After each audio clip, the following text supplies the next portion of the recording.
La Côte d'Ivoire se dote d'une stratégie nationale de politique migratoire. L'objectif est d'atténuer les effets néfastes des flux migratoires. Cette politique devrait reposer sur le double concept d'une immigration légale et d'une immigration utile, à la fois aux migrants, assurés de trouver sur le sol ivoirien des conditions d'accueil facilitant son intégration économique et sociale. On en sait plus avec Hamza Diaby. Aujourd'hui, on estime à 200 millions le nombre de migrants dans le monde. Parmi eux, des hommes et des femmes en quête d'un avenir meilleur qui n'hésitent pas à tout quitter pour un départ en terre inconnue. La migration a donc atteint une dimension globale.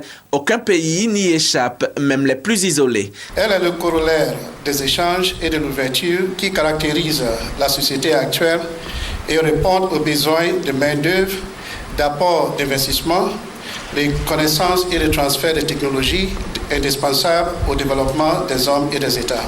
Le processus a connu au cours des dernières décennies une forte accélération liée entre autres à la mondialisation de l'économie.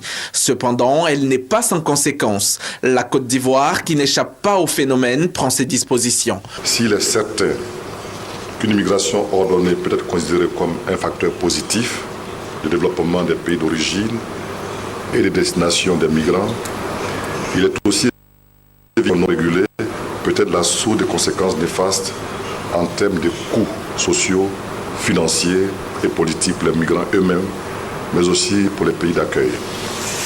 La réflexion au niveau interministériel devra aboutir à l'élaboration du projet de stratégie gouvernementale en matière de politique migratoire.